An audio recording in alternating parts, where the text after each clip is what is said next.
Yo, what's up? It's your boy. I literally just got done watching In the Heights, and I was anticipating this movie for a minute.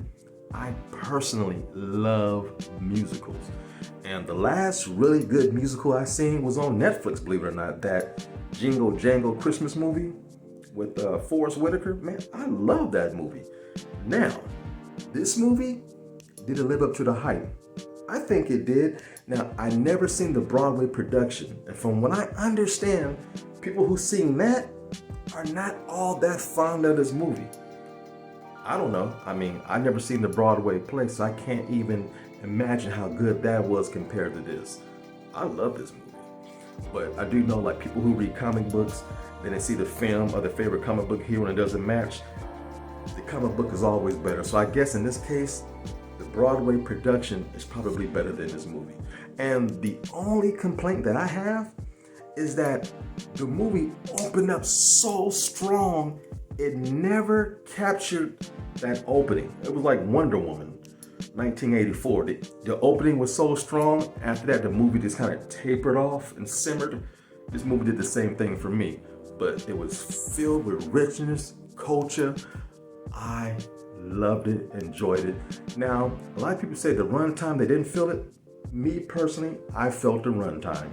After about an hour and a half, I was like, bam, bam. I kept looking at my, man, it dragged for me the last hour. Not that I didn't enjoy it, I'm just being totally honest. But the cast, Corey Hawkins, the one brother in the movie, now he was in Straight Outta Compton. People think like, man, this dude is kind of, hip. No, this dude is a straight, narrow nerd. He's one of those guys who's a true thespian. I talk this way all the time. And when he was in Straight Outta Compton playing MC Ren, he had to act like a brother. That ain't not who he is at all. To see him dancing and singing and playing this role was truly refreshing. The women are beautiful. My girl from Orange is the New Black was in this movie. That thick ass Puerto Rican, buddy. That's my girl. She was always shaking her stuff and dancing in this movie, and them big ass lips. Buddy.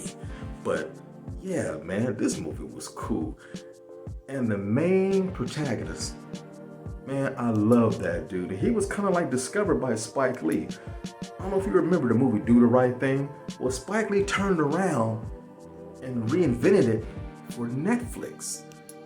Not Do the Right Thing. She's Gotta Have It. She's Gotta Have It.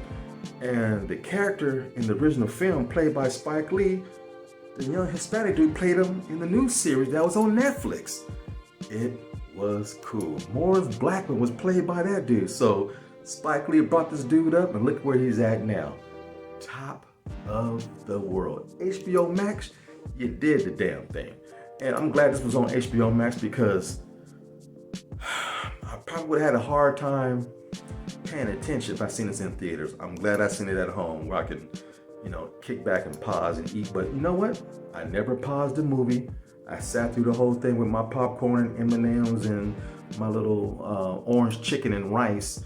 And, my daughter watched it with me. My nephew watched it with me, and they thoroughly enjoyed it. A lot of the people are saying that the musical numbers are not that strong. I concur. I only remember the opening song and a few other things.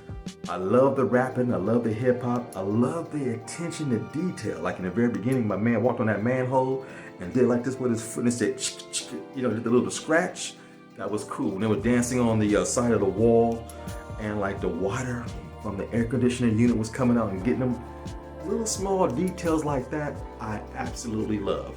But yo, give it a watch. If you're into musicals, damn, it's up there with my favorites, because I love Hairspray, I love The Wiz, of course, Dreamgirls, and now this one, man, that Latino flavor, I love my brown brothers and sisters and Puerto Ricans and Dominicans, yes. Brown is beautiful, and it's on full display in this film. In the Heights. What are you doing? Watch it, enjoy it, become immersed in the land of the brown on the East Coast. let me tell you, Lord Jesus, it's a beautiful culture. And you got to take it in to understand what it's all about. Peace. And just remember, it's just my point of view.